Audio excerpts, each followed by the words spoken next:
할렐루야. 6월 마지막 주일 주님께 나와 예배드리는 하나님 백성들에게 하나님께서 예비하신 축복과 은혜와 평강이 넘치기를 축원합니다. 저와 앞뒤 분과 인사드리십니다. 사랑합니다. 덕분입니다.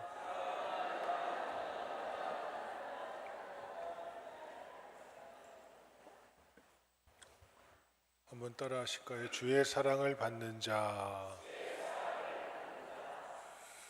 하나님이 세상을 이처럼 사랑하셔서 독생자를 주시기까지 사랑하셨습니다.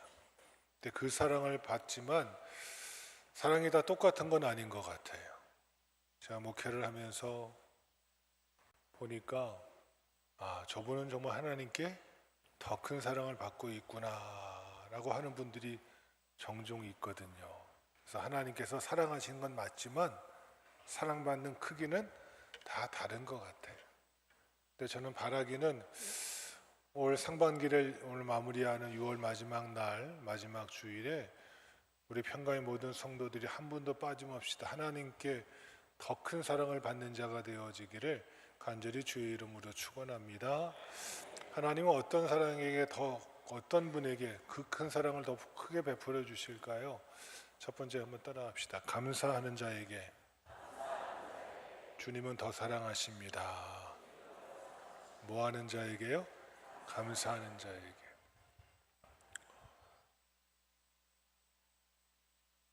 급하게 전화가 오신 것 같은데.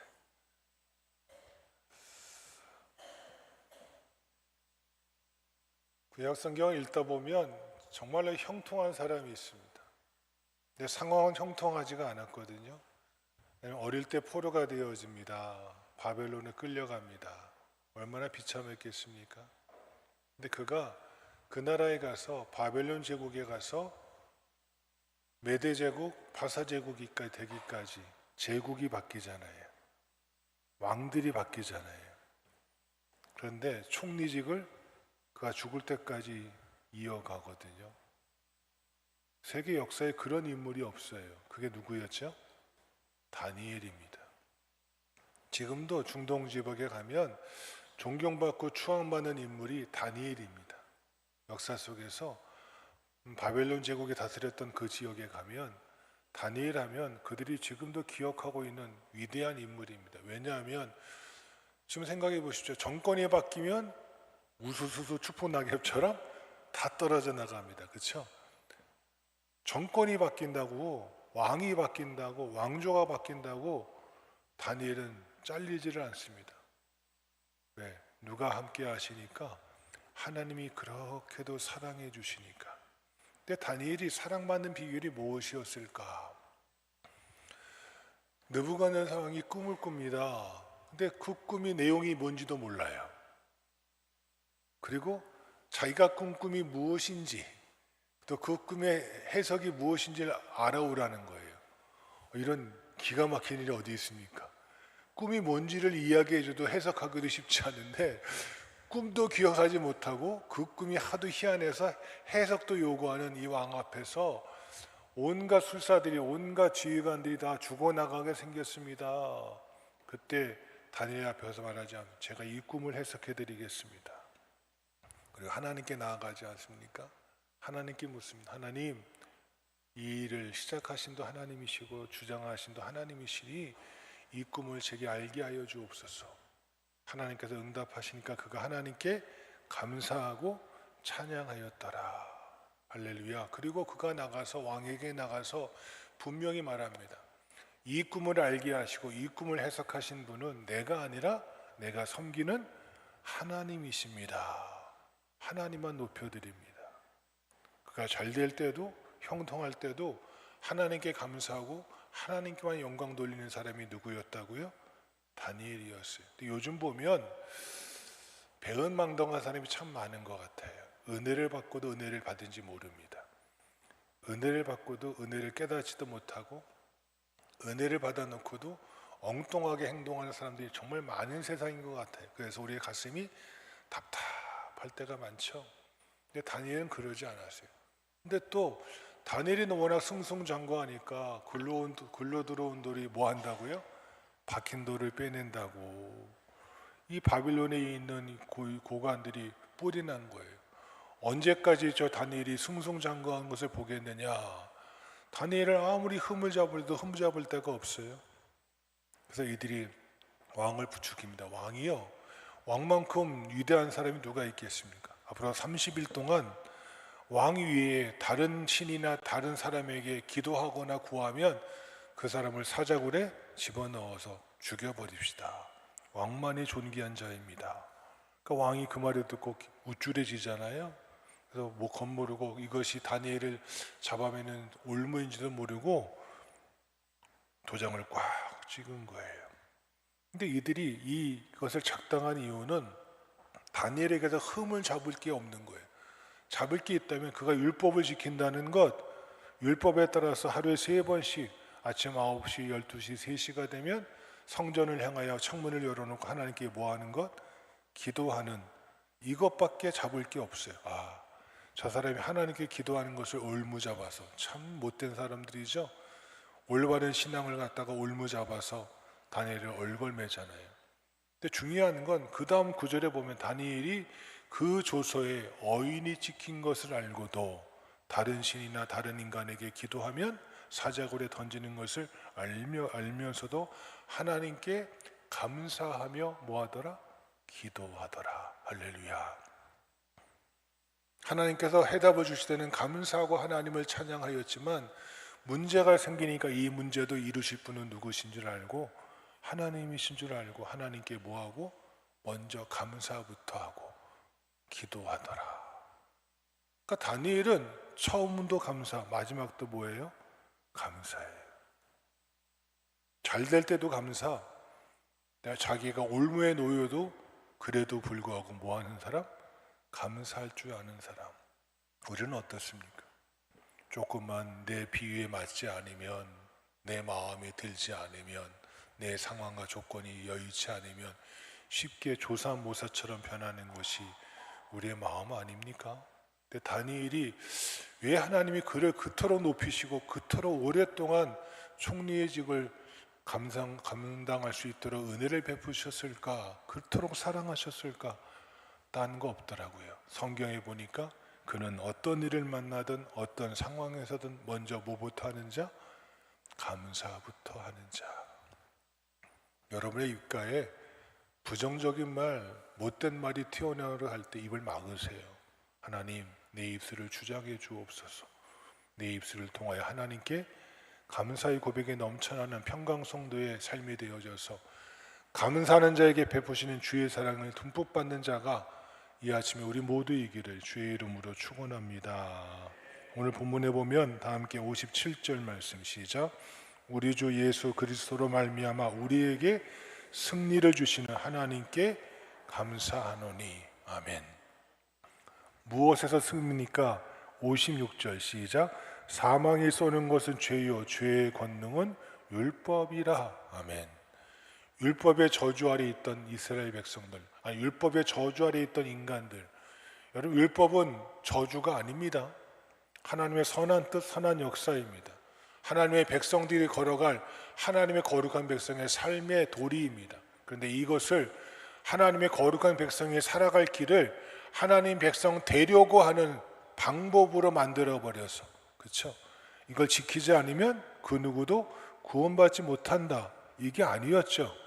하나님의 구원받은 백성에게 주신 구원받은 백성의 삶의 법인데 이것을 백성 되게 하는 법으로 만드니까 이걸 못 지키면 다 뭐가 되는 거예요? 구원받지 못한다는 율법의 올무에 얼검했던 것들이 이스라엘의 가장 큰 잘못 아니고 무엇입니까? 그러다 보니까 인간들은 뭐에 쌓이게 돼요? 죄를 지을 수밖에 없는 인간의 죄의 굴레에 빠질 수밖에 없고 죄의 삭선 무엇이요? 사망이만 하게 되어졌습니다. 그 어떤 인간도요, 죄를 해결할 수 있는 인간 아무도 없습니다. 사망에서 건진받을 자 여기에 아무도 없습니다. 그러게 주님께서 우리의 죄를 해결하시고자 십자가에 달려 죽으셨습니다. 할렐루야.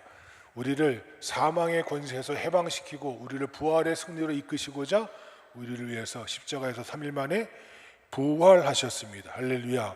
이 십자가와 부활의 승리를 믿게 하신 그 은혜, 그것만으로도 족하고 그것만으로도 감사했으며 살아가는 그 신앙인, 이게 진정 신앙인의 감사 아니고 무엇이겠습니까?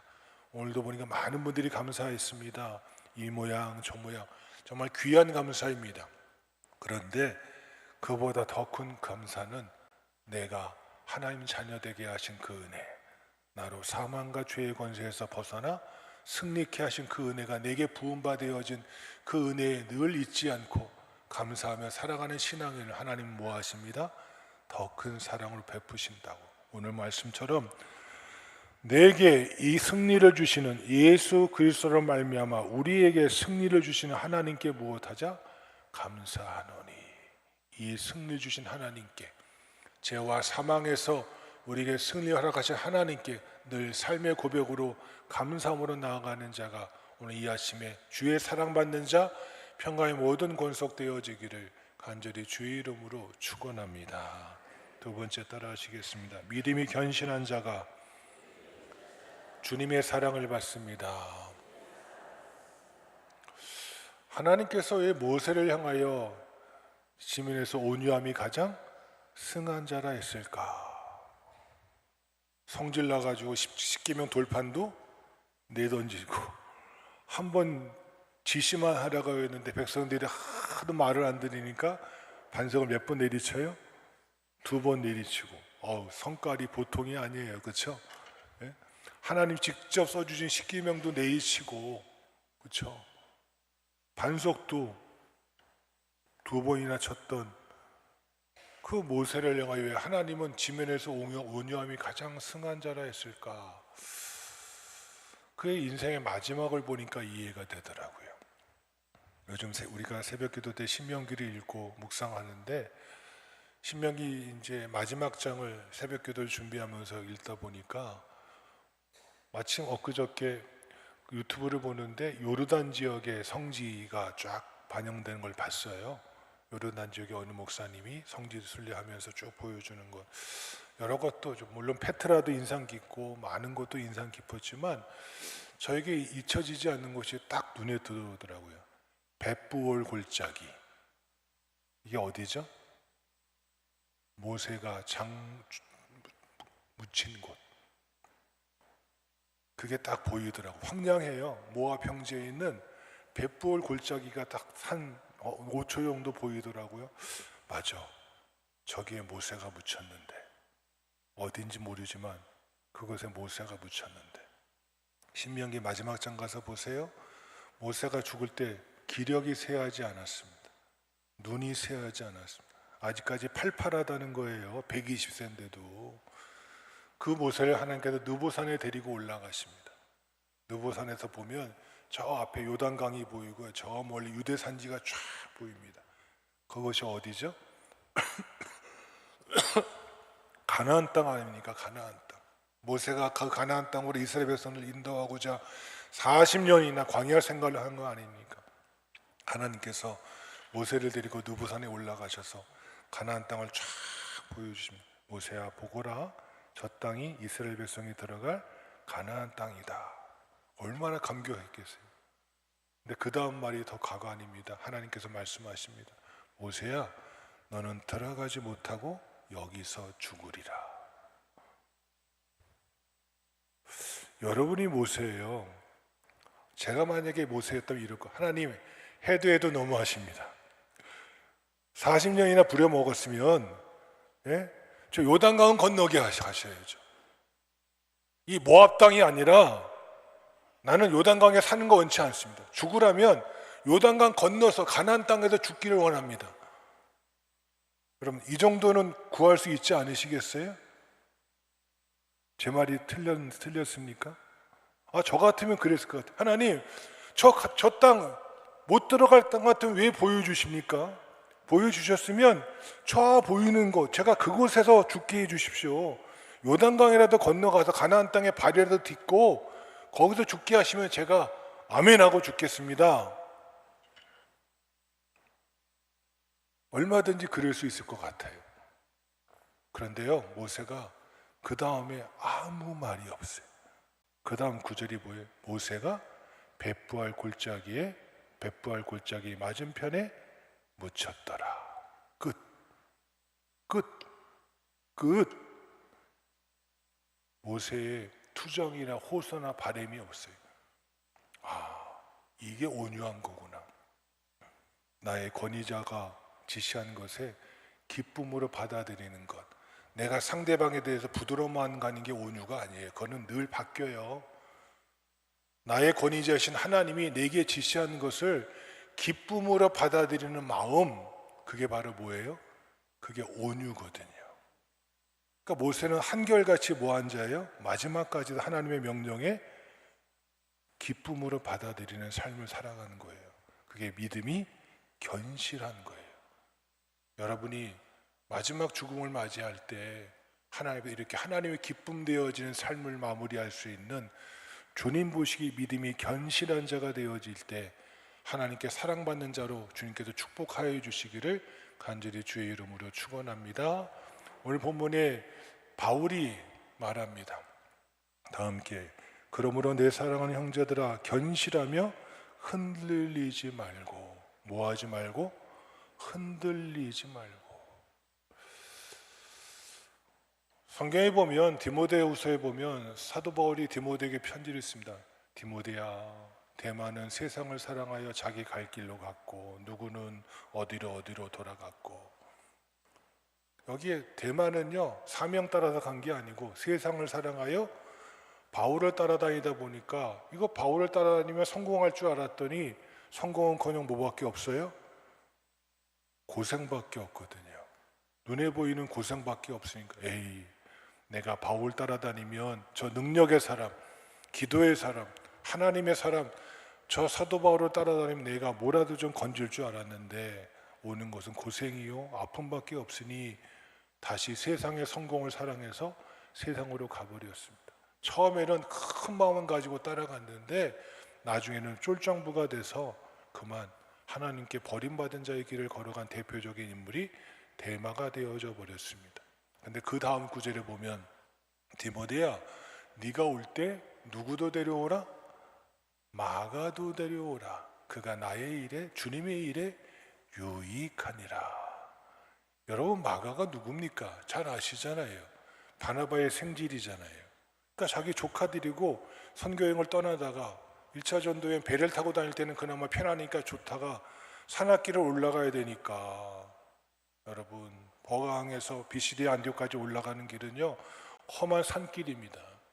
근데 그 길을 올라가야 되니까 바나바가 바울의 이 보찜을 누가 다 지고 있었어요? 젊은 마가가 데리고 지고 있다가 저 길을 올라가니까 까마득하고 너무 힘들어 보이는 거예요. 그래서 내려놓고 주랭랑 치잖아요. 그 짐을 다시 누가 졌어요? 여러분, 바나바는 좀 체격이 있는 사람으로 전해지는데 바울은요 왜소한 사람이었어요. 즉 키도 작고 왜소한 사람으로 전해지거든요. 그가 그 짐을 지고 그 길을 올라갔으니 세상적으로 뭐를 갈아요? 내가 저 마가 다시는 내가 쳐다보긴 하면 내가 내 손에 뭘 지지지? 장을 지지지 이러지 않았겠어요? 근데 그 마가를 다시 2차 전도행에 데리고 오는 거예요.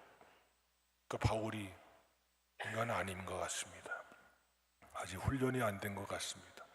그랬더니 그 마가의 문제로 바나바와 바울이 그 위대한 사도들이 위대한 하나님의 사람들이 헤어지고 말잖아요.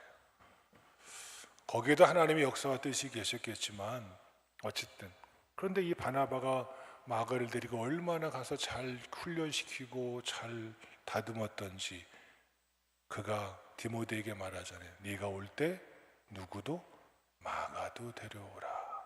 저가 유익한 자니라. 얼마나 귀합니까?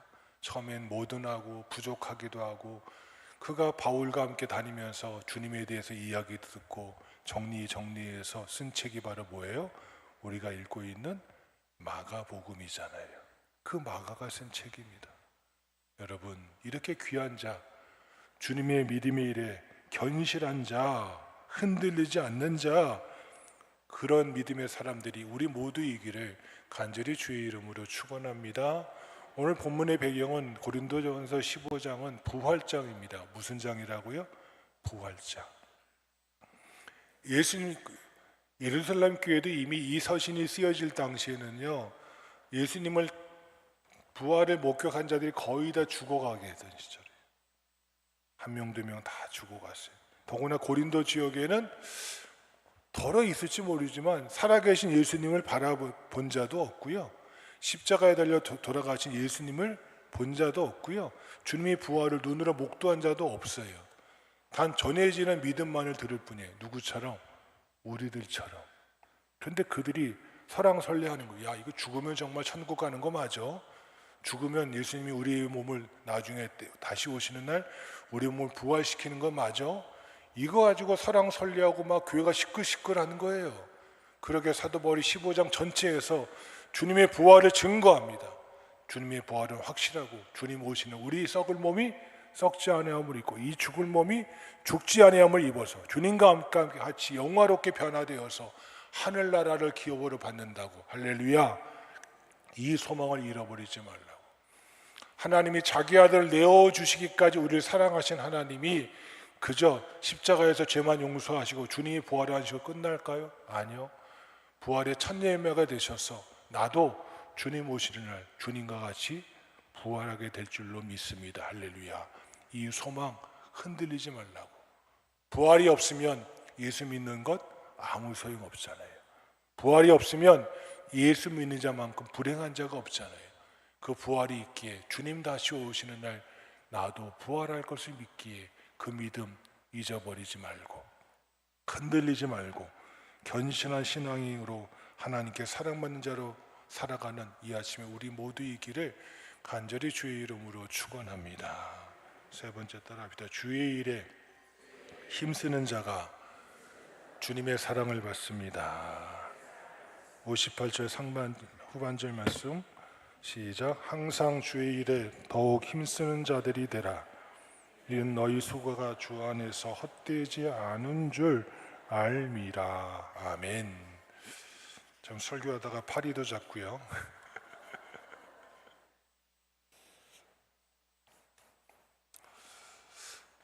자, 너희 수고가 주 안에서 헛되지 않은 줄 알미라. 주 안에서 힘쓰는 자들이 되라. 여러분 마태복음, 마가복음, 요한복음에 보면 이 세 복음서에 누가복음은 없어요. 예수님께 기름을 부은 여인이 등장합니다. 근데 마태, 마가복음은 베다니 시몬의 집에서 일이 일어났다. 그 이름 없는 여인이 등장을 합니다. 그런데 요한복음은 어느 집인 건 없고 베다니에서 예수를 위한 잔치를 벌일세 마르다와 마리아가 등장을 합니다. 그러니까 아마 마르다가 마리아가 주동인 거 봐선 요한복음은 베다니 시몬의 집이 아니라 나사로의 집이지 않나. 그리고 요한복음의 잔치는 자기 오빠를 살려주신 주님의 은혜를 기억하며 예수님을 위해서 잔치를 벌일 뿐만 아니라 마리아가 하나 더 이벤트를 기획합니다. 예수님의 장례를 준비하고자 예수님께 무엇을 붓습니다? 기름을 붓습니다. 나드 한 근을 붓습니다. 그 값어치는 300데나리온, 오늘로 말하면 3천만 원어치의 값어치가 되는 엄청난 기름을 예수님께 붓습니다. 그랬더니 마태복음, 마복음은 어떤 제자라고 나옵니다. 그런데 요한복음 분명히 그가 누군지 밝힙니다. 가룟 유다라고. 저가 돈에 욕심이 있어서 이렇게 말합니다.